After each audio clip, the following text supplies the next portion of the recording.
Vamos nós, queridos e honoráveis mancebos e donzelas,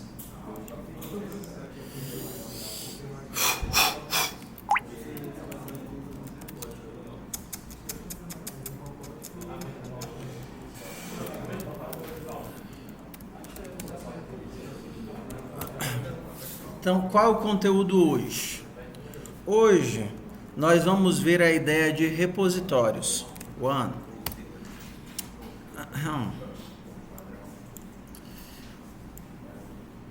A gente vai utilizar o que nós vimos semana passada. A gente vai utilizar o que a gente viu semana passada, que foi dicionários e exceções, para montar uma estrutura de guardar dados em volume. Então, a gente vai criar aqui o modelo básico do que é um repositório, discutir sobre onde os dados devem ficar e ver algumas ideias de implementação dos projetos que nós vamos implementar. Então, code happy.py. Vamos aqui. Deixa eu carregar o contexto na minha mente da aula. Está na tela de loading. Beleza, foi. Ok, então vamos imaginar que eu preciso armazenar uma entidade. Em banco de dados, a gente tem um termozinho que é utilizado para as operações básicas que nós usamos em banco de dados. Vocês já fizeram BD? Estão fazendo 2, estão fazendo agora, vão fazer ainda? Ou vocês nem veem isso? Em redes é obrigatório, né? Introdução a banco de dados. Pois pronto. Então, o que é que a gente tem? A gente tem... Como é que você poderia pensar no modelo de arquitetura? A gente tem lá o front-end. O front-end se comunica com o teu back-end e o back-end guarda os teus dados no banco. Então, o banco é o que dá a camada que nós chamamos de persistência. Tudo bem? Então, a persistência é quando os dados ficam persistidos, salvos. E em banco de dados, a gente tem um termozinho chamado de CRUD. Então, quem já viu isso em algum lugar, sabe o que é que CRUD é. Então, o CRUD representa as operações básicas de adicionar uma informação que não existe, um create, obter uma informação que está lá, fazer uma busca, uma pesquisa, seria o read. O U de atualizar a informação que está lá, update, e o D de delete, tá? Só que nós, nas nossas mini atividades, não temos a camada de persistência. Os dados estão apenas em memória. Então, nós usamos as estruturas de dados, no nosso caso, apenas lista e dicionário, para deixar os nossos dados em memória. Semana que vem nós teremos 2 aulas. E as 2 vão ser aula de conteúdo. A de hoje ainda é só uma de conteúdo e outra para vocês praticarem. E aí semana que vem a gente vai ter uma aula só sobre estrutura de dados. A gente vai ver todas as estruturas principais, quando elas devem ser utilizadas e como elas se implementam na linguagem. E uma aula que já é a aula de polimorfismo para o conteúdo final da disciplina, tá? Então, hoje a gente vai encaixar tudo que nós vimos para montar pequenos repositórios, tá? Então, nós precisamos de ações de adicionar uma informação que não existe, ler e atualizar essa informação e deletar. O que a gente tem de estrutura de dados? A gente só tem ou a lista ou o mapa. Quando vocês estiverem, quando vocês estiverem olhando para o diagrama de classes, os diagramas de classes não vão dar a estrutura que você deve usar, porque o diagrama não se propõe a isso. O diagrama se propõe a dizer os relacionamentos entre as entidades. Por exemplo, o serviço contém vários usuários. O sistema de matrícula contém usuários e disciplinas. Os usuários contêm disciplinas. As disciplinas contêm usuários. Mas como esse contém? Vai variar, dependendo da linguagem que você vai fazer, da técnica do algoritmo. Então, as estruturas de dados estão muito vinculadas aos algoritmos que as manipulam. Então, não faz sentido o diagrama dizer, isso tem que ser um set, isso tem que ser um hash map. Não. Quem vai pensar na estrutura é quem está implementando. Então, para nós, qual é a ideia aqui? Se o teu dado a ser armazenado, ele tem uma chave, então isso vai ser salvo em um dicionário. Existe uma chave e a ordem não é importante. A ordem de inserção não é importante. Deixa eu até botar embaixo. Existe uma chave e a ordem de inserção não é importante. E na lista é quando a ordem é importante. A ordem de inserção é importante. Tá? A gente tem um monte de meio termo entre um e outro. Tem os conjuntos, tem os dicionários baseados em árvores, os dicionários baseados em tabela hash, tem os multimaps, os multisets, mas isso fica para a semana que vem. Então, simplificadamente é isso. Então, toda vez que você pensa num repositório, o repositório é uma estrutura que guarda uma entidade baseada numa chave, conceitualmente. Então, vamos criar aqui uma classe pessoa, só para nós termos algo para armazenar, e essa nossa pessoa vai ter um nome só e uma idade. E aí eu vou armazenar isso daqui, self.nome recebe nome, self.idade recebe idade. Sempre criar logo um toString para a coisa que você está manipulando. E aqui eu vou retornar sequinho self.nome, self.idade. Está aqui. O que é que seria o nosso repositório de pessoas? Qualquer coisa que precise ou que tenha a responsabilidade de guardar as pessoas. Quando eu terminar de implementar as ações básicas, a gente vai ver alguns exemplos e discutir o conceito de enxergar e ter a posse, que seria o que a gente conversou no começo do semestre sobre agregação e composição. Mas vamos só entender a ação de adicionar, obter e manipular. Repositório.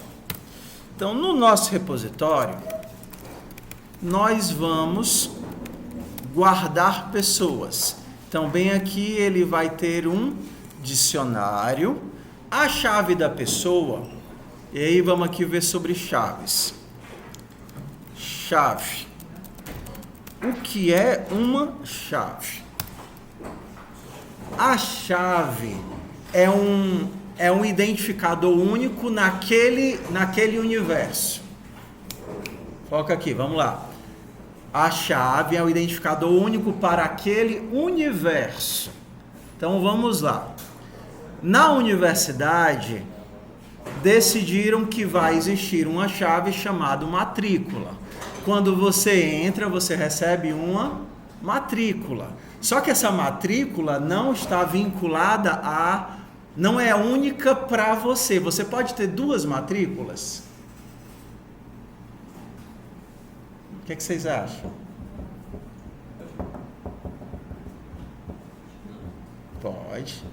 Pode. Em que caso você pode ter mais de uma matrícula? Se você tem um reingresso na universidade, se você troca de curso, a matrícula não determina o seu vínculo com a universidade. A matrícula determina o início do seu curso. Então, se você, por exemplo, trocar de curso, você vai receber uma nova matrícula. Vocês sabiam disso ou não? Pois é, vocês recebem uma nova matrícula. Certo? Eu acho que recebe. Recebe, né? Recebe. Então, se você trocar de curso, fizer Enem de novo, iniciar o seu próprio curso, para poder aquela gambiarra de apagar as 500 reprovações que você tem, entendeu?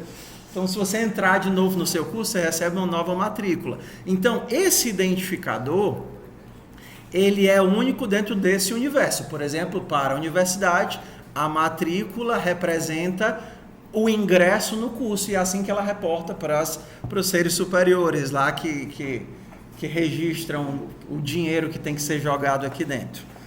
Tá?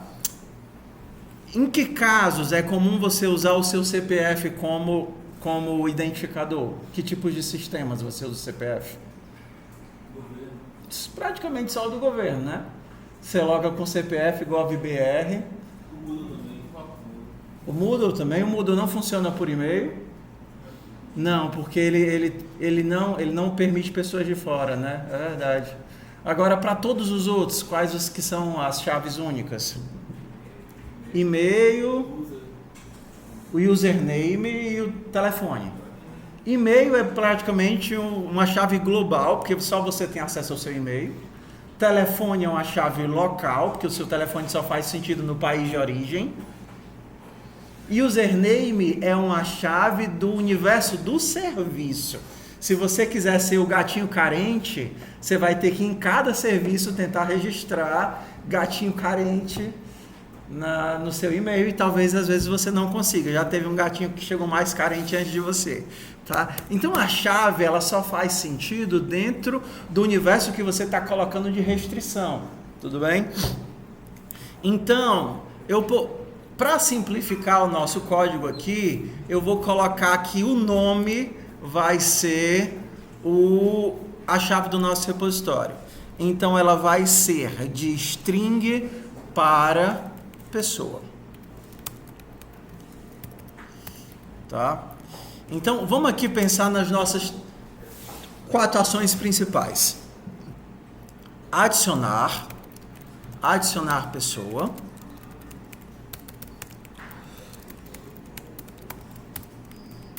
Obter uma pessoa.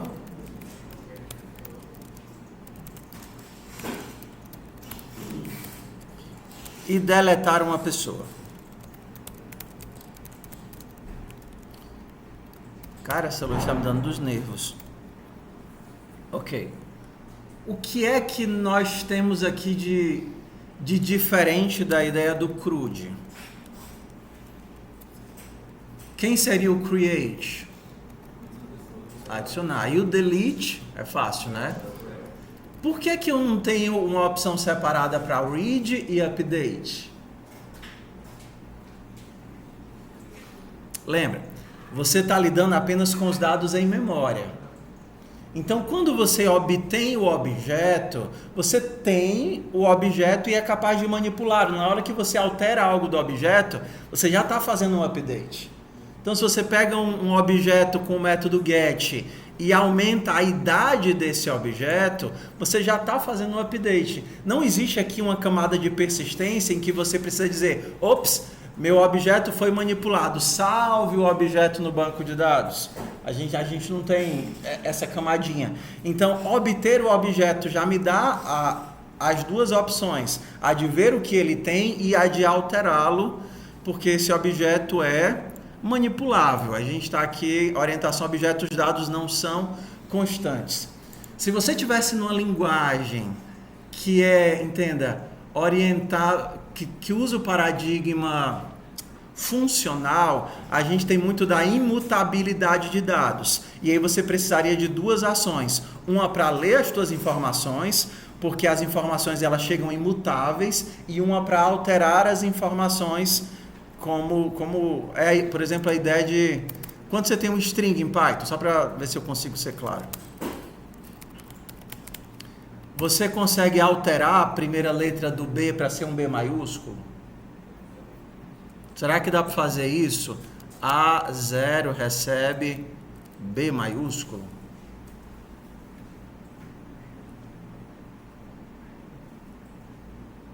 Dá ou não dá? Ou nunca precisaram fazer, por isso vocês não sabem se dá? Ok? Então vamos lá. Em Python, strings são dados imutáveis. Então toda string em Python é uma constante. Você não é capaz de alterar uma string, porque conceitualmente a string é uma constante. A única coisa que você poderia fazer seria isso. B mais A do 1 até o final. Então eu tinha que A apontava para uma string, banana, e agora A aponta para um novo objeto que foi criado, uma nova string. Entenda que eu alterei, botei o B maiúsculo, mas eu não alterei a string original. Essa é a ideia da imutabilidade. A questão é que no Python a imutabilidade é apenas para string, tuplas, só que existem linguagens onde por default, por padrão, tudo é imutável. Normalmente linguagens voltadas a processamento paralelo, botar um Rust aí da vida, um Haskell, os dados eles são pensados para serem processados em paralelo, a gente ter programação funcional, então por padrão tudo é imutável, a não ser que você queira que seja o contrário, tá? Então, como em Python aqui os nossos objetos são mutáveis, pegar uma pessoa me dá ao mesmo tempo a opção de ler os dados dessa pessoa, como alterar os dados dessa pessoa, que a linguagem me dá isso. Então, eu não precisaria de duas ações, bastava ter a pessoa. Então, vamos implementar aqui bem facinho, ó. Adicionar uma pessoa seria self.pessoas, qual é a chave? Pessoa.nome recebe pessoa. Obter uma pessoa seria retornar o quê? Self.pessoas na chave nome. E apagar uma pessoa, self.pessoas nome. Bem simplesinho, porque a gente já está usando a chave para eu poder adicionar, obter e remover. Então, vamos fazer aqui um main, aquele modelozinho de loop para poder testar manualmente. Então, deixa eu tirar essa aqui para ter mais espaço.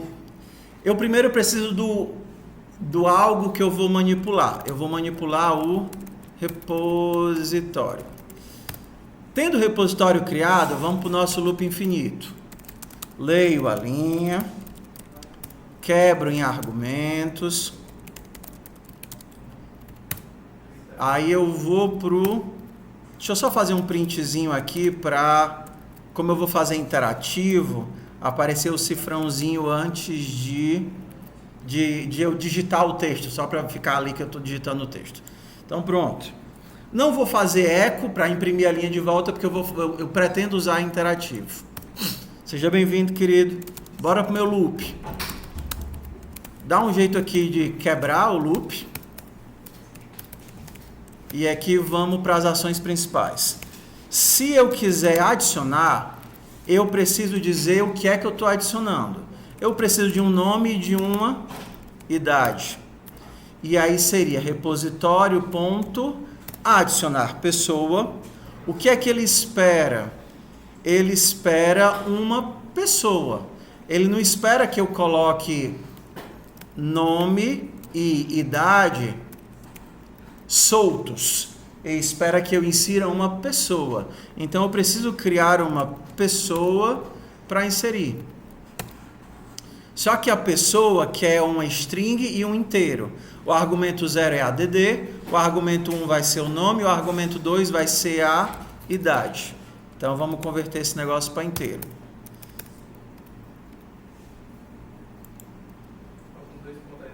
Valeu. Se não, se ele quiser um get, ele tem que me dizer quem ele quer ver. Então eu vou imprimir rep.getPessoa do argumento 1, que é o nome da pessoa. Se não, comando inválido, e aí acabou o nosso loopzinho. Tudo bem? Então temos aqui o nosso... Ah, sim, vamos apagar a pessoa também. Já tenho aqui o del. Vamos apagar também. Se ele pedir um del, eu vou deletar a...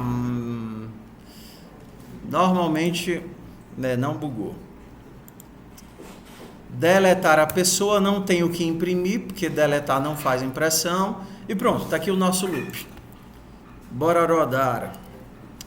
Python rep.py. Apareceu o nosso cifrãozinho para dizer que ele está esperando dados.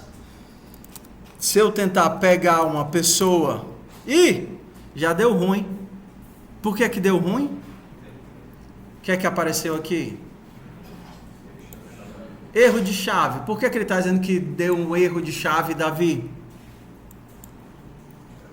Meu get aqui deu erro de chave. Por quê? Ele tentou acessar uma chave que não existe no dicionário.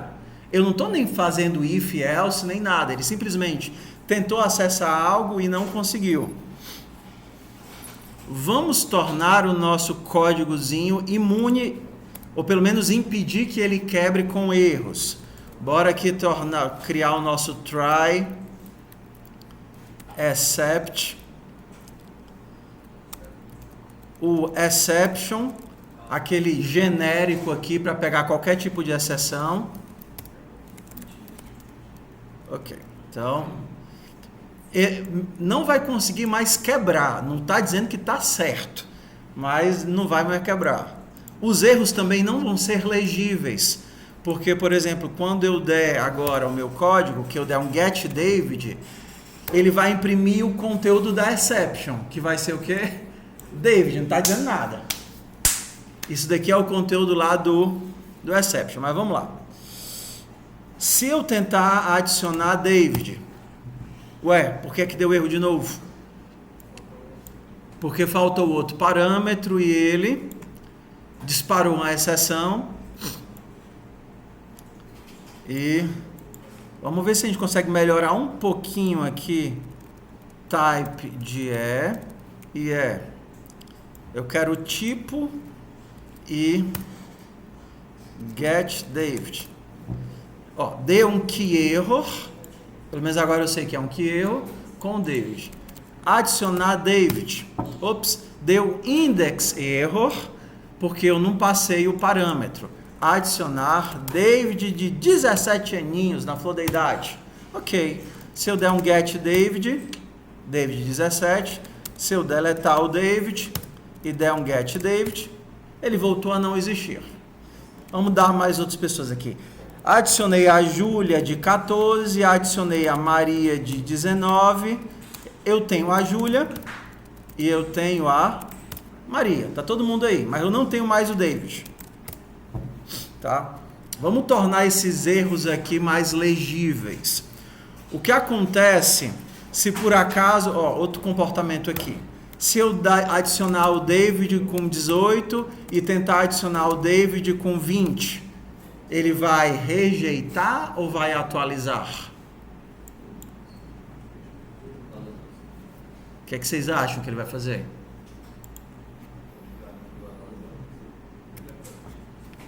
Get David de 20. No Python, a gente só tem um único comando que a gente chama de ação destrutiva. É uma ação destrutiva. Ou seja, se não existe, ele cria, e se existe, ele sobrescreve. Você vai lá para, se você for para o Java ou para o C++, você vai ter as opções destrutivo e não destrutivo. Normalmente eles têm um nomezinho de get, set, insert, et, aí depende da linguagem, tá? Mas no caso aqui é sempre uma ação destrutiva.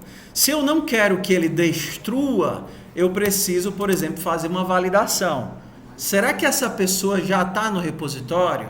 Ninguém pode cadastrar o mesmo e-mail que você já cadastrou, ele é seu.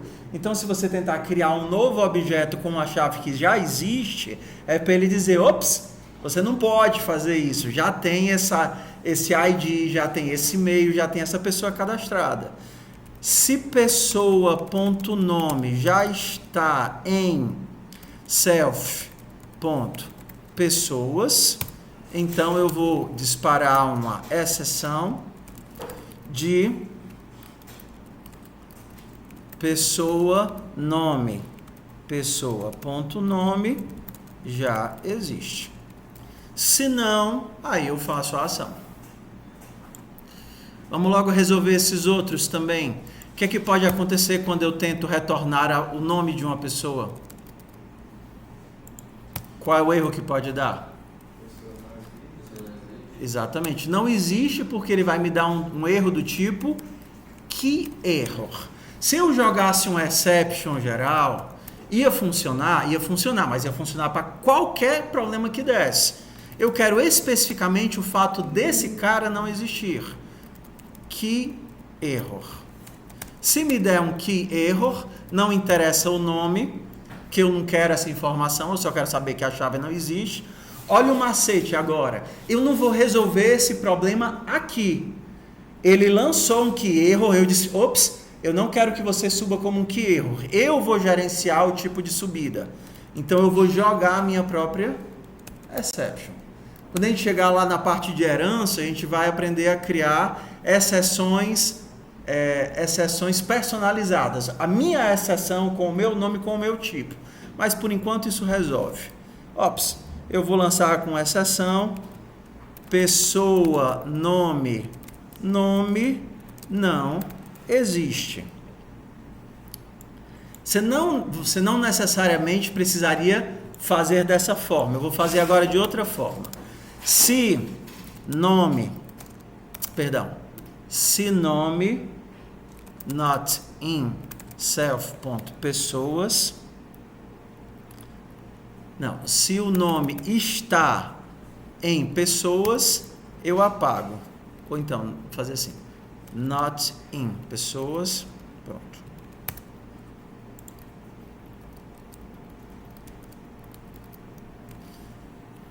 Ó, dá no mesmo, tá? Eu poderia ter feito isso daqui também com esse try catch, porque ele só pode apagar algo que existe. Se eu tentar apagar algo que não existe, ele vai disparar um key error da mesma forma. Só que ao invés de tentar fazer com try except, eu estou fazendo com if. Se o nome não está, eu nem tento apagar. Eu só aviso que o nome não está, eu não consigo apagar. As duas formas funcionam da mesma maneira. Aí agora eu vou perguntar uma coisa. Em termos de custo computacional, elas são equivalentes? Ou será que tem uma que é mais eficiente do que a outra? Olha para cá e vê se você consegue, se a tua intuição te diz algo.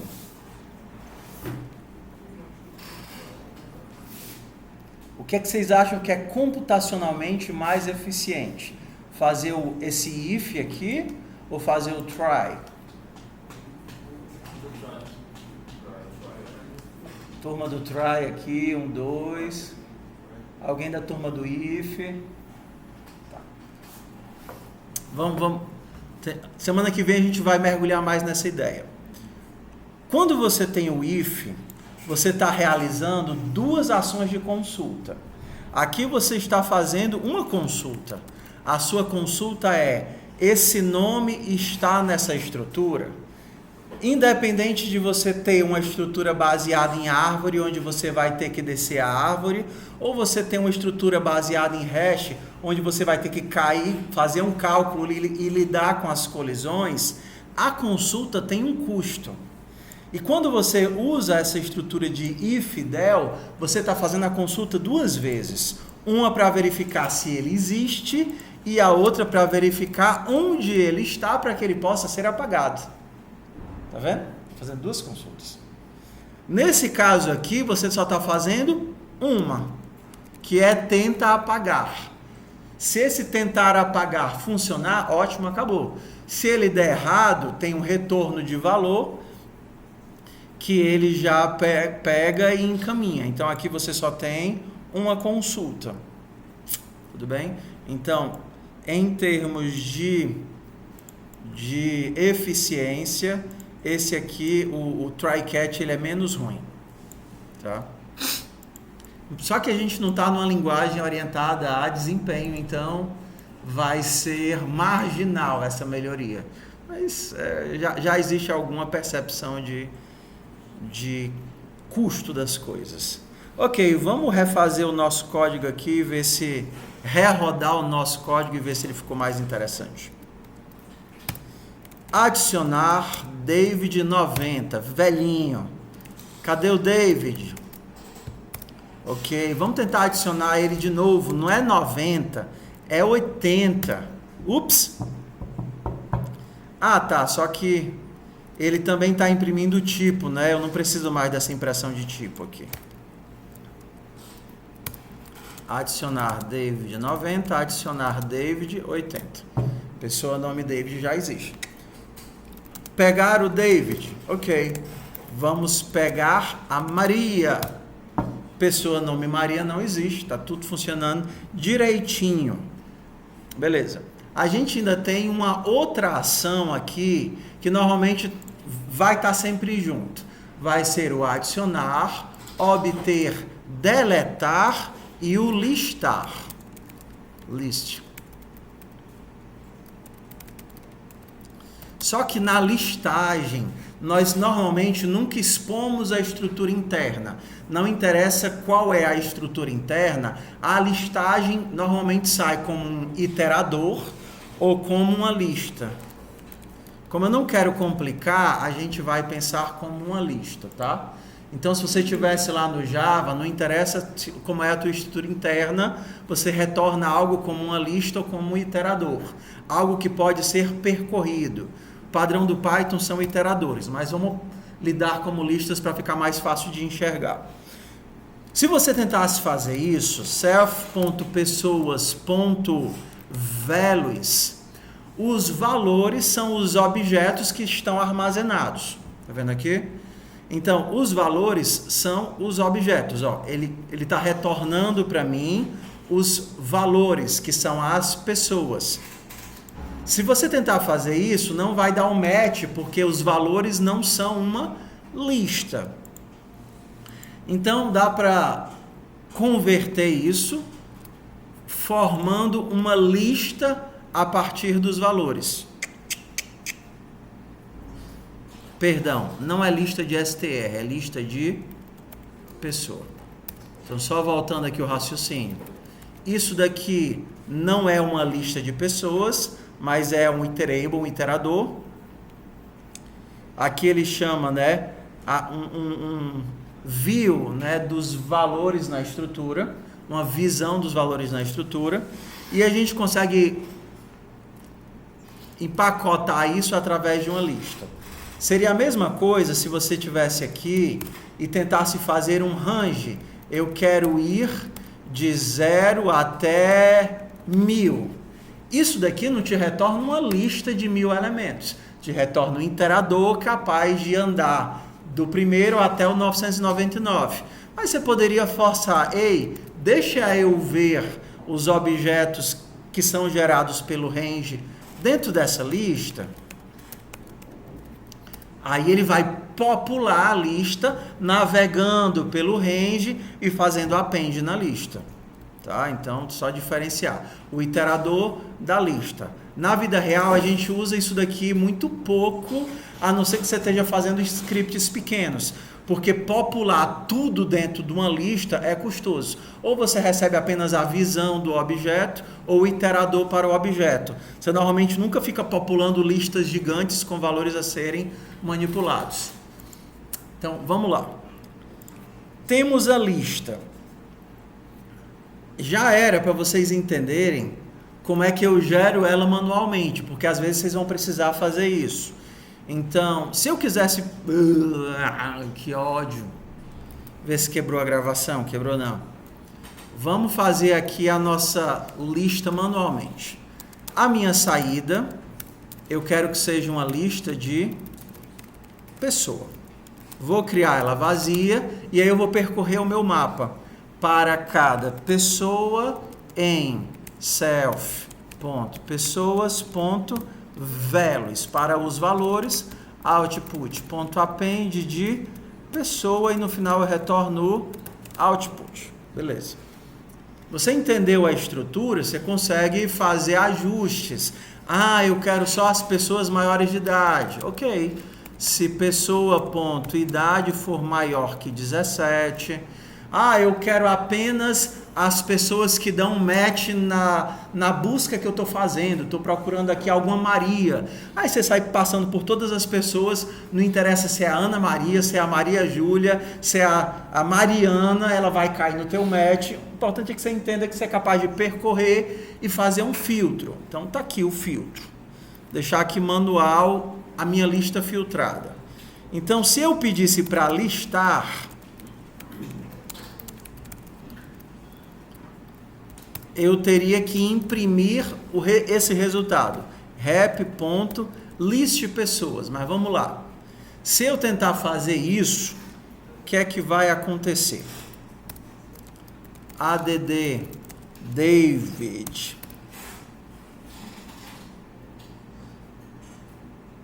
Perdão, eu rodei a coisa errada. David 99. Maria 99. Júlia 18. List. Ué, que diabo é isso?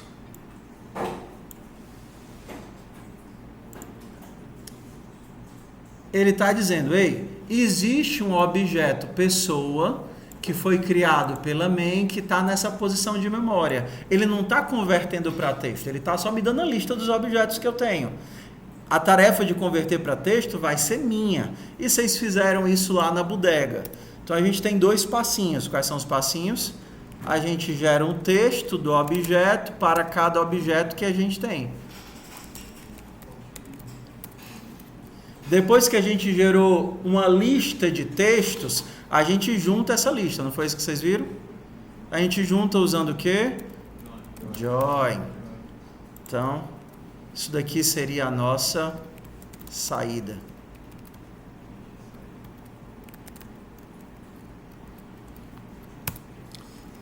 add David 12, add Júlia 14, add Maria 11.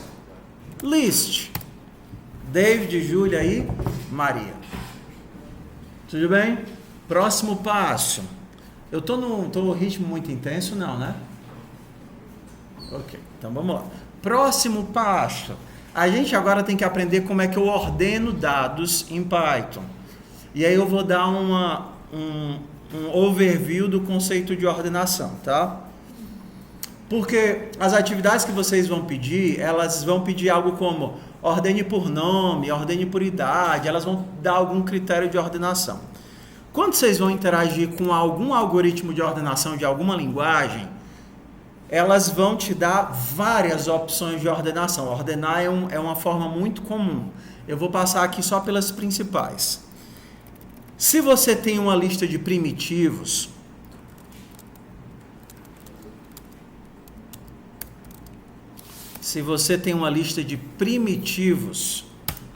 você normalmente vai ter 2 métodos para lidar com essa lista de primitivos.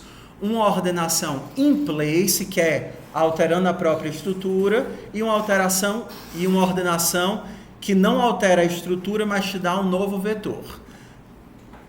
A in place, nesse caso aqui, ele é um método.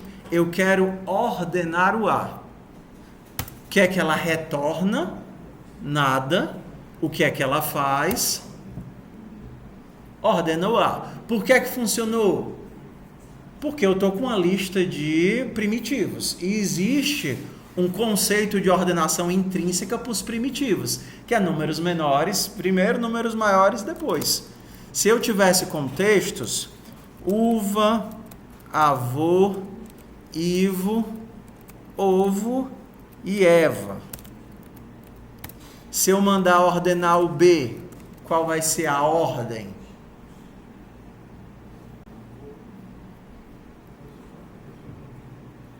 A ordem é a ordem da chamada, né? O que a gente chama de lexicográfico. Avô, Eva, Ivo, ovo e uva. Lexicográfico. Só que aqui na ordenação tem uma pegadinhazinha pequenininha, tá? Qual é a pegadinha? A ordenação ela é dependente do...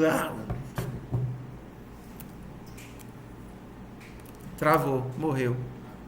Ou não? Morreu não. A ordenação de textos, ela depende da codificação. Ok?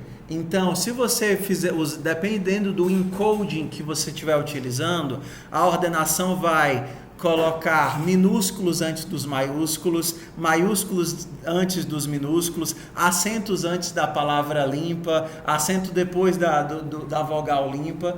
Então, quando você vai fazer ordenação por texto, isso vai depender do valor de codificação que você vai utilizar, né? Sempre tem um encodezinho lá para dizer o que é que tem que vir primeiro, o que é que tem que vir depois.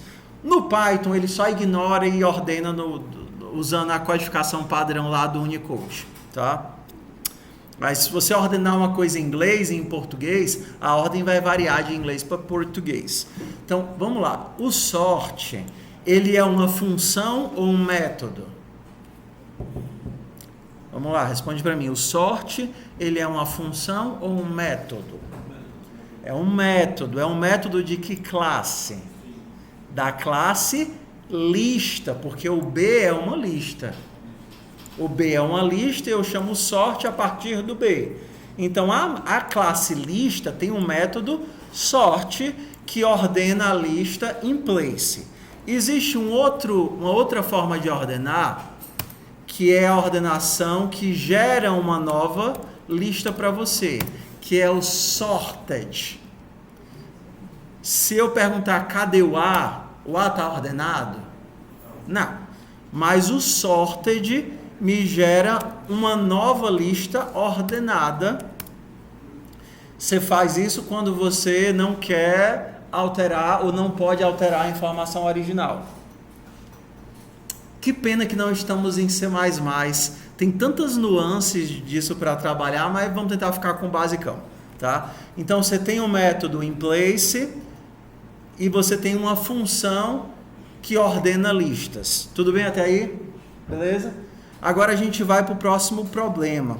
Como é que eu ordeno uma coisa que não é primitiva? Como é que eu ordeno uma pessoa?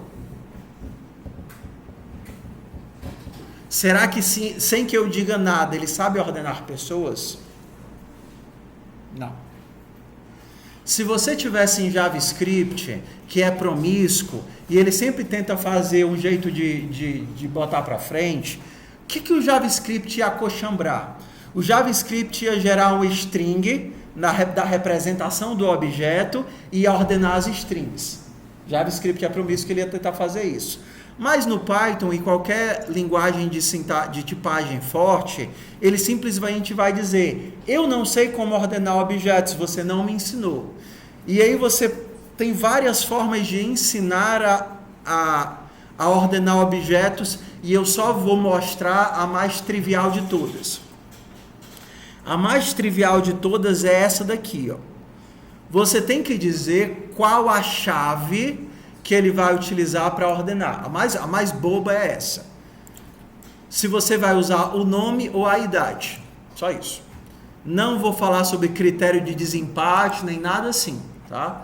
A mais besta é: ei, eu quero que você ordene output.sort. Ordene essa lista de pessoas. Aí ele vai dizer: ei, eu não sei ordenar pessoas. Como é que você quer que eu ordene? Me diz aí qual é a chave que você quer que eu use. É o nome ou é a idade? O que você tem que dar para ele é uma função, foco. O que você tem que dar para ele é uma função que retorna um valor. Ou seja, você sai de um objeto para um primitivo. E aí, baseado nesse primitivo, ele vai ordenar todo mundo. Eu vou fazer aqui em pedaços, tá? A tua função, o teu critério de ordenação, recebe um objeto do vetor e retorna qual dos valores dessa pessoa você vai usar para ordenar. Pessoa.nome, por exemplo. Então, você diz para ele que a chave de ordenação é o critério. Isso daqui é o que a gente chama, que eu já mostrei uma vez, parâmetros nomeados. Ele tem dois tipos de parâmetros nomeados, o método sort. É a chave de ordenação, tem vários, tá? Mas os dois principais é a chave de ordenação e se você está ordenando crescente ou decrescente. Então, aqui eu estou dizendo: ei, usa a função critério para receber uma pessoa e pegar um valor e ordena os objetos baseado nesse valor, tá? Muito simplesinho, muito simplesinho. Então, quando eu fizer isso, deixa eu só adicionar aqui, salvar aqui as minhas ações.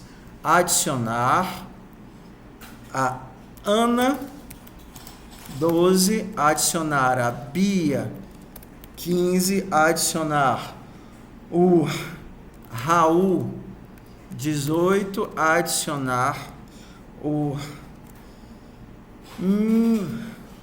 Outro nome com 3. Outro nome com 3. Cid, o Cid, pronto. Cid. Raul era para ter um L, né? Raul, pronto, Raul com acento. Ok. E o Cid tem 13. Então, bora lá. Não é isso. Colei todo mundo e dei um list. Ué. Ah, tá, é porque ele não deu enter no último, pera. Colei todo mundo e dei um list. Tá ordenado por nome? Ana, Bia, Cid, Raul? Sim. Se eu quiser ordenar ao contrário, qual é o parâmetro que eu tenho que usar? Reverse. Outro parâmetro nomeado. Então eu vou lá em reverse, recebe, true, quero inverter. List. Tá ao contrário? Tá. Se eu não quisesse o nome, se eu quisesse a idade, bora lá. List. Tá ordenado decrescente pela idade, porque o reverse tá ligado. Tudo bem? Então, falamos de ordenação, muito simplificadamentezinho, tá? A gente ainda teria várias outras formas de fazer essa ordenação. Ordenação usando função balança e ordenação usando função de comparação. Senão fica muita coisa para hoje, vamos deixar para depois você pesquisa. Ordenação usando o critério de desempate, que é muito comum. Quando você... Critério de desempate é assim... se duas pessoas tiverem o mesmo nome, qual é o critério que eu vou utilizar? Aí eu poderia usar a idade. Ah, e se as duas pessoas tiverem a mesma idade? Eu vou ver sobrenome, sei lá, qualquer coisa. E é muito comum o desempate quando você pensa em pontuação. Você vai lá no campeonato tal, qual é o primeiro critério de ganhar? Pontos. Se a quantidade de pontos for igual, vai para saldo de gols. Se a quantidade de saldo de gols for igual, vai para, sei lá, outro critério, por aí vai. Vitórias em casa, não sei, não interessa não. Mas vamos deixar para depois. Vou dar mais um conteúdo agora para simplificar isso daqui.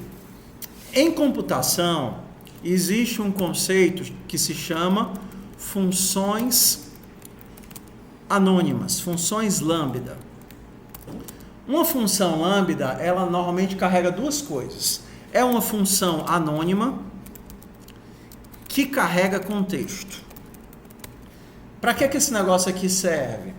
Quando você precisa criar uma função em algum local e essa função vai ser passada por parâmetro carregando o contexto da execução, os valores, os dados, as informações.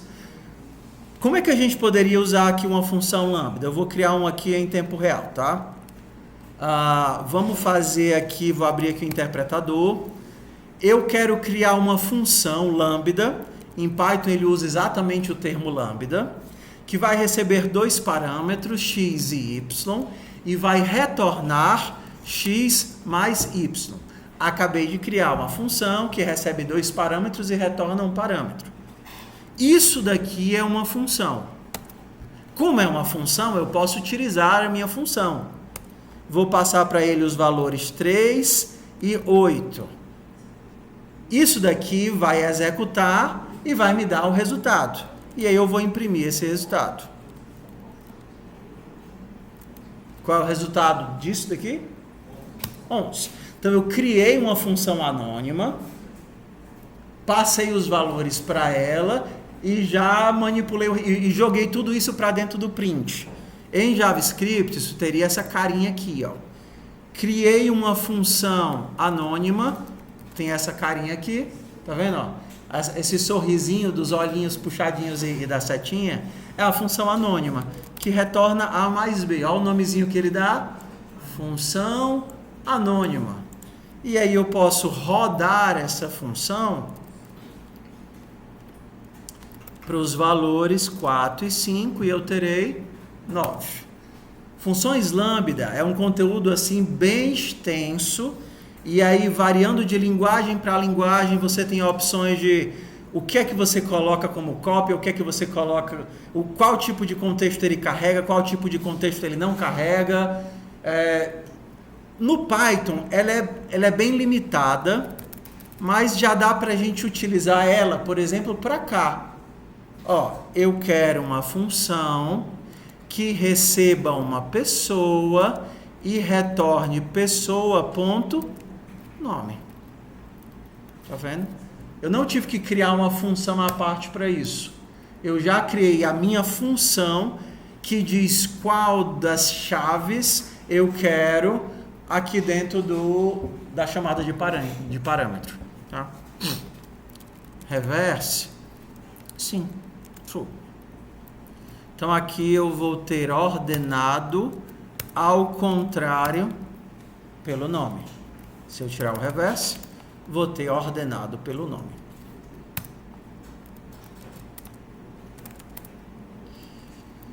Tudo bem? Então recapitulando.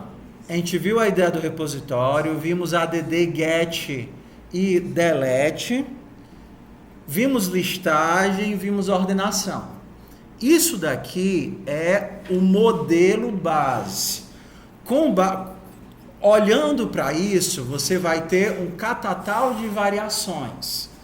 E esse catatal de variações vai depender de como você enxerga o conceito de posse.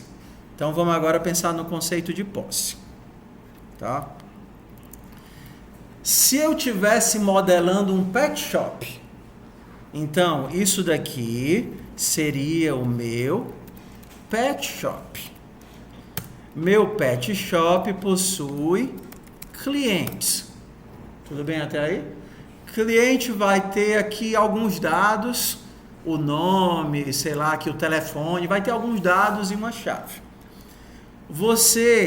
O seu pet shop é especializado em serviços para animais. Aí você faz tosa, vacina, banho, um monte de coisa, beleza?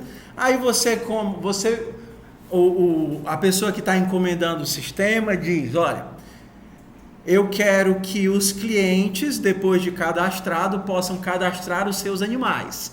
Ele vai lá e cadastra a Xaninha, que é uma gatinha siamesa.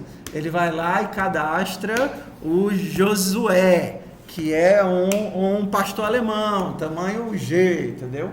Então ele oferece serviços para os animais dos clientes. Não faz sentido um animal que esteja cadastrado sem um cliente. Animais não consomem serviços individualmente, né? O cachorro não chega, me dá um banho. Perdão. Deixa eu tomar uma água aqui. A semana é cheia. O cansaço começa a bater, bora lá. Então, vamos aqui. Onde é que você vai modelar os animais? Aí a pergunta é, quem tem a posse dos animais? Os clientes vão ter a posse dos animais ou o pet shop vai ter a posse dos animais? Aí você tem que pensar. Ter a posse significa que se o cliente tiver a posse e eu quiser apagar o cliente, faz sentido que os animais sejam apagados junto com o cliente. Se o pet shop tiver a posse, entenda, eu poderia apagar o cliente, mas eu precisaria de uma forma de indexar, achar, né? Uma chave para que esses cachorros estejam registrados. Porque se você simplesmente chegar lá no sistema e procurar, quero encontrar todas as Xaninhas do sistema, uns 500 milhões de gatas vão aparecer. O que é que vocês acham? Os animais estão nos clientes ou os animais estão no pet shop? Isso é um problema de modelagem de banco de dados. Claro, a gente está tentando trazer para o modelo de orientação a objeto porque, de alguma forma, você vai ter que dizer onde é que as entidades vão estar. Tá? Se as entidades estiverem no pet shop, você vai precisar de uma chave individual para cada entidade. Se os animais estiverem no cliente, você primeiro acha o cliente e depois acha a entidade. Eu vou colocar outros exemplos aqui, daqui a pouco a gente volta. Quando você pensa no WhatsApp, o WhatsApp tem usuários, beleza? Os usuários possuem grupos. O grupo está dentro do usuário, o grupo é do usuário ou o grupo é do WhatsApp?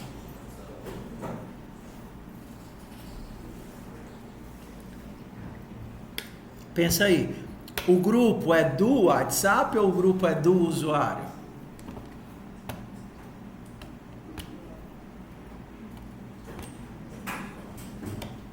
A posse do grupo é do usuário? Não. A posse do grupo não é do usuário.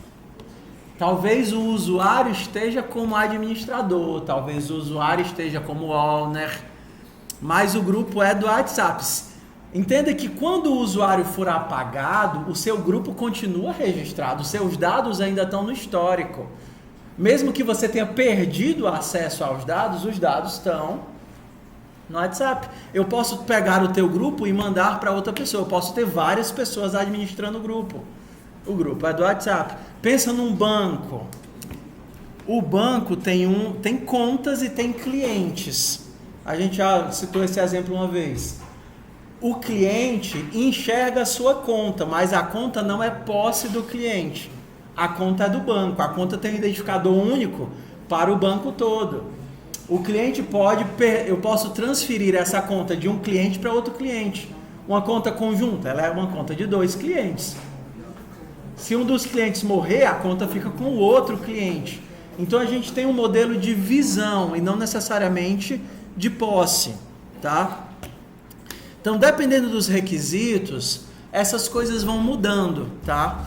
Então, para cá, a gente vai querer o seguinte: cada cliente pode cadastrar vários pets e o cliente não pode ter 2 pets com o mesmo nome. Olha, eu tenho 2 cachorros chamados Rex. Qual dos 2 cachorros que está recebendo a vacina? Não, porque tem o Rex branco e o Rex preto. Então o nome do primeiro vai ser Rex branco e o nome do segundo vai ser Rex preto. Tem que ter alguma coisa que seja diferente para que exista um processo de identificação, tá? Então aqui a gente vai dizer que a nossa chave... E o nosso ar-condicionado quebrou de novo, foi? A nossa chave aqui vai ser a identificação, a raça.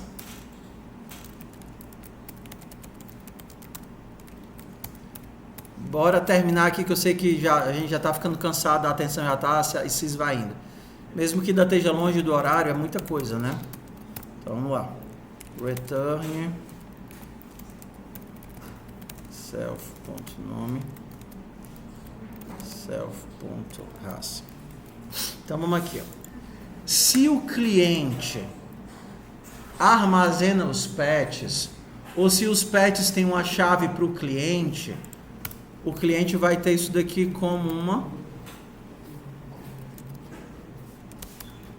como se fosse um repositório.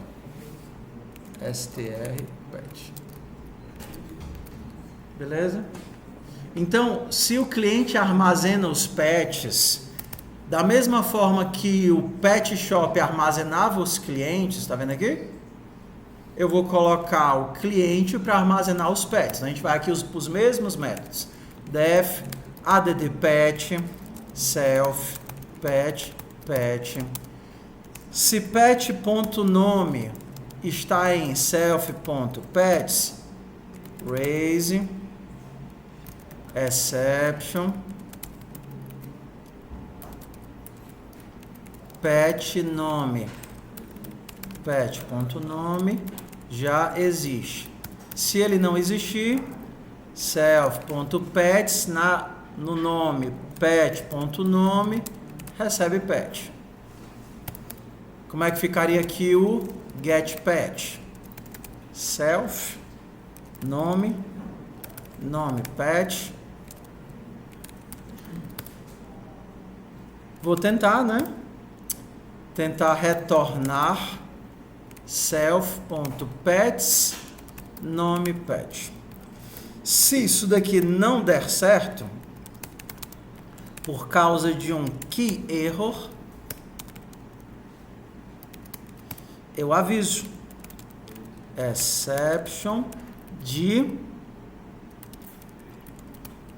pet nome pet não existe. E a gente tem a mesma estrutura para o delete. Então você vê que nem é tão difícil assim. Só que aqui ao invés de um return é um del. E aqui ao invés de um get é um del. E isso daqui retorna um pet. O que é que me falta? Um list. De forma compactada, eu vou retornar uma lista de pet, que vai ser a listagem de self.pets.values. Vou alterar o toString. Quem são os meus pets? Os meus pets são, mesmo modelo, converter para texto e juntar. Os meus pets são, vou juntar usando vírgula espaço, o texto de cada um dos pets para cada pet em self.pets. Pronto. O que é que me falta agora? Falta essas mesmas coisinhas aqui, só que agora para adicionar os pets. O que eu preciso para adicionar um pet? O nome do cliente, vou chamar de ID, o nome do pet e a raça do pet. O que é que eu preciso para pegar um pet? O ID do cliente e o nome do pet. Para deletar um pet, o ID do cliente e o nome do pet. E para listar os pets,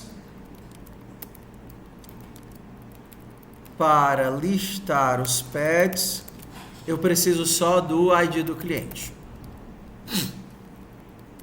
Vamos em pedacinhos aqui.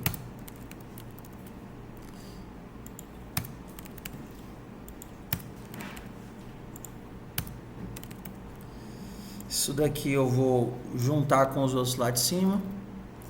Tudo bem. Bora lá. Por partes. Vocês veem que a gente só fez isso, né? Aqui eu tenho um repositório de pessoas e aqui eu tenho um repositório de pets. Eu tenho só um jogo de duas camadas. O Pet Shop guarda as pessoas e as pessoas guardam os pets. Oi. Quando tu tá fazendo um list, tá colocando tanto list pra em cima quanto lá embaixo. Você pode dar aí. Vai. List pets. Valeu. Não, perdão. É o de baixo, né? List pets. Valeu. Bora aqui. Então vamos lá. O que é adicionar um pet? É obter, já que eu estou com duas camadas, uma dentro da outra, adicionar um pet é obter a pessoa que tem esse identificador, cliente, né, que eu estou chamando, é repositório.get pessoa de ID. Tendo esse cliente, o que é que eu faço? Adiciono nesse cliente o pet. O que é que ele espera? Um pet. Então, esse é o 0, o ID vai ser o 1, o nome vai ser o 2 e a raça vai ser o 3. Professor, eu prefiro separar, que senão eu fico doido, não tem problema nenhum. Args 1, nome Args 2, raça Args 3. É porque a ID é a palavra reservada, então ele vai reclamar, tá? Aí você pode fazer assim mesmo, separado. Aqui é o ID, aqui é o nome, nome, aqui é a raça. Tá vendo aqui, ó, duas camadas. Aqui podem dar dois erros. Um, o cliente não existir. 2, já existir para esse usuário, um pet com esse nome. Vamos rodar só esse daqui. Então, o que eu sugiro, e é uma coisa que eu digo sempre, ao invés de tentar fazer o código todo e só depois rodar os testes, você pode ir fazendo e testando, mesmo que seja como a gente está fazendo aqui, que é o teste manual. Então, vamos lá. Criei o David de 13 aninhos. E a Maria de 15 aninhos. Se eu listar, tem o David e Maria, nenhum tem cachorrinho. O David tem um pet. Adicionaram um pet ao David, que o nome dele é Matador. E ele é um esquilo. Ok? E aí ele também tem outro pet que se chama Rex, que é um gato. Listar. Vai aparecer que o David tem pets, que é o Matador e o Rex. E a Maria não tem nenhum pet. Ok, por que não aparece que o Matador é um esquilo e o Rex é um gato? Vamos ver aqui o nosso toString, aqui, o que está acontecendo. No toString da pessoa, ele faz para cada elemento em self.pets. Isso daqui, por padrão, pega as chaves. Então, é o equivalente se eu tivesse feito isso. Ó. As chaves são os nomes, por isso que só está aparecendo nomes. Eu não quero isso, eu quero os values. Porque aí vai vir o objeto, ele chama o toString, e aí quando chamar o toString vai aparecer isso daqui. Vamos de novo aqui. Adicionar o David, 14. Adicionar para o David, Xaninha, que é uma gata. E adicionar para o David a Marusca. Marusca, que é uma cobrinha. List. Ok, tá aqui, ó. David tem uma gata chamada Xaninha e uma cobra chamada Marusca. Se eu pedir para listar os pets do David... não implementei, né? Não implementei. Cadê aqui, ó? Blim, blim, blim, blim. Não tem. Listar pets. Mesmo modelo de cima. Quem são os meus pets? /n.join. Só que aqui eu vou botar um por linha. List comprehension, str de x, for x em... Cadê o objeto? Rep.get pessoa de args 1. For x em get pessoa.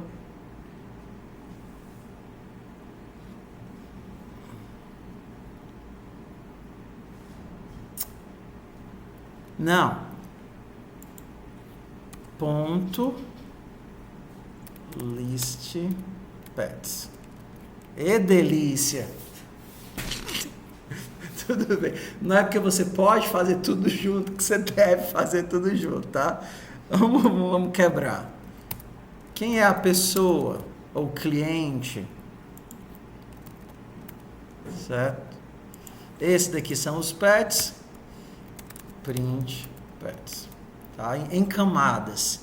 Primeiro eu pego a pessoa, depois eu da pessoa pego os pets, junto os pets, mostro os pets. Em camadinhas. Observe que não interessa onde o erro vai acontecer. E a gente nem fica com essas preocupações todas de será que tem um cliente? Será que ele existe? Será que não existe? Tudo isso está escondido dentro dos acessos, naqueles raise. Então, por exemplo, quando eu rodo isso daqui, adicionar David 13, adicionar pet para o David vai ser o Lulu, que é um cachorro. Se eu tentar adicionar para o pet outro Lulu, que é um gato, ele vai dizer o quê? Não posso. Se eu tentar listar, só vai ter o cachorro. Ele não me deixou adicionar outro Lulu. Se eu tentar adicionar um pet para o David, que vai ser o Lulu, que é um cachorro, qual erro que vai dar? Que o David não existe. Se eu tentar mostrar, ou adicionar, ou pegar, então assim, os erros de acesso, os erros de apagar, eles estão todos escondidos aqui dentro dessa camadinha aqui, para que eu consiga fazer a camada de lógica de negócios sem ter que me preocupar com a lógica de acesso, tá certo? Então, se você tivesse um jogo aqui por exemplo, inserir uma pessoa no grupo, faz de conta que você está fazendo um WhatsApp e você precisa de um método do tipo, exemplo, você teria um método lá no código lá do simulador do WhatsApp que seria convidar. Convidar seria alguém, né, o dono do grupo, alguém que já está no grupo, convida alguém de fora, uma pessoa para um grupo para esse grupo. A pessoa tem que existir, o dono tem que existir, o grupo tem que existir, o dono tem que estar no grupo, o dono tem que ter poder de inserir pessoas no grupo e a pessoa não pode estar no grupo. Um monte de erros de acesso. Mas isso está escondido dentro das camadas adequadas onde esse erro pode acontecer. Não é para ter 1 milhão de ifs e elses aqui. É para, de alguma forma, as exceções estarem nos cantos corretos, para que a camada de lógica fique razoavelmente limpa, tá certo? Então essa é a ideia de uma programação assim, orientada às exceções. As exceções é para estarem nas camadas, nos lugares corretos. Então, com isso daqui, vocês conseguem fazer as atividades do bloco D que eu vou abrir agora. Arcade, PO. Sim, senhor. Esse daqui, deixa eu ver onde é que ele está. Temp pets happy.py. Discord. Deixa eu mandar logo agora. Blim, blim. Blim, blim. Blim, blim, blim, blim, blim, blim, blim. Enviar um arquivo. Temps. Temp. Home.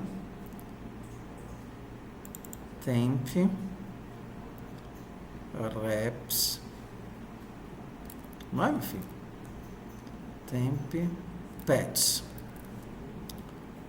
Pets. Rep.py. Então, vocês usam isso daqui como código de referência.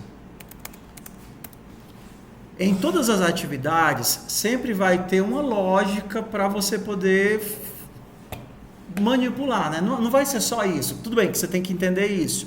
Mas, por exemplo, você vai ter que fazer processamento em lote, fazer laço, saber raciocinar se aqui deve ter ou não deve ter um tratamento de exceção. Alguma coisa você vai ter que pensar, né? Seja aqui, seja mais para baixo, como é que eu faço o filtro, como é que Mas, assim, a base desse novo conteúdo é essa. Então, vamos olhar aqui para os exercícios. PO Arcade. A atividade que eu quero que vocês gastem o tempo que vocês precisarem é a agenda. A agenda é feita em 2 rodadas. A agenda é a atividade do contato. E quando a atividade do contato estiver pronta, que é basicamente um contato com vários telefones, mas atenção, o contato, ele permite duplicidade de rótulo. É como se você tivesse 2 telefones de casa ou 2 celulares, tem duplicidade de rótulo. Então você vai colocar isso daqui num vetor, né? E aqui existe um joguinho aqui de favoritos ou não favoritos. Mas aqui é bem simples, é só marcar um booleano. Quando você passar nos testes aqui, já é feito para o código exato que você fez aqui, você importar para a agenda. Então você pega o código do contato e telefones e buf, coloca aqui. E aí você vai ter que fazer a adaptação para a agenda. O que é que a agenda tem? Olha a carinha ali, ó. ADD get RM, tá vendo? A chave do contato vai ser o nome do contato, e aí você vai ter uma camadinha de favoritar e desfavoritar. Tá? Favoritar e desfavoritar. E, por exemplo, aqui pegar favoritos. Ele mostra os contatos como uma lista, mas a gente não vai usar lista, a gente vai usar dicionário. E ele não diz como é que você vai fazer o jogo de saber quem é e quem não é favoritos. Também sugiro que vocês usem um dicionário para guardar quem são os favoritos e quem não são, tá? Mas aqui... E tem aí algumas outras sujeirinhas de fazer busca, fazer filtragem e tal. Mas assim... é o mesmo nível da atividade que a gente fez hoje, com alguns toquezinhos de FUP para você processar. Então, vá fazendo aos pouquinhos e testando, tá? Não tente fazer o código todo e só testar no final. Adicionar, depois remover. A primeira coisa que você vai fazer é o adicionar e o listar. Faz o match para ele casar direitinho com o que ele pede aqui e passa. Você fez isso, você já quiser adicionar alguma atividade que, entenda, eu só disponibilizaria no nosso bloco de janeiro, que é assim, qual é meu planejamento? Vocês fazem pelo menos o mínimo agora, que é a agenda, para a gente passar para o bloco de polimorfismo, que é herança e interface, lá embaixo. Então, como eu já quero começar o bloco de polimorfismo na semana que vem, não vou querer que vocês façam muitos, mas pelo menos saibam bem fazer uma. Mas se tá de boa e você quiser fazer a próxima, aí eu sugiro que você faça o agiota. Porque porquinho e tarifas tem que ter um conteúdozinho aqui de enumerações que eu não vou ter tempo de dar agora, tá?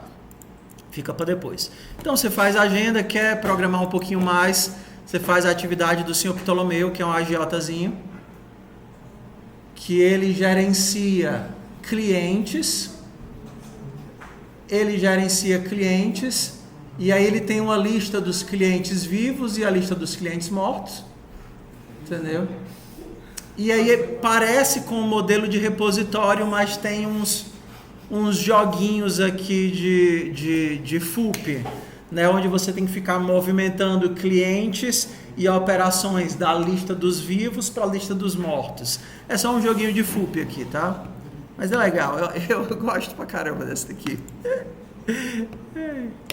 Tudo bem? Pronto. Então é isso. Alguma dúvida? Então eu vou liberar vocês agora e eu vou criar... vou fazer logo a chamada. Vou criar o repositório do bloco D. Por favor, ninguém deu uma de doido e mande as coisas para o canto errado, não. A atividade que vocês fizeram, que foi lapiseira, pula-pula, cinema, é o bloco C.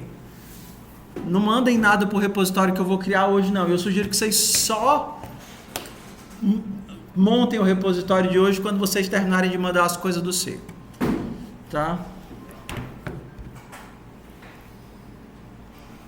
Oi, amor, tô terminando a aula. Daqui a pouco eu falo com vocês. Tô só terminando a aula. Eu tô terminando a aula, amor. Tô terminando a aula. Beijo. Daqui a pouco eu falo com vocês. Então vamos pra chamada. Parar a gravação.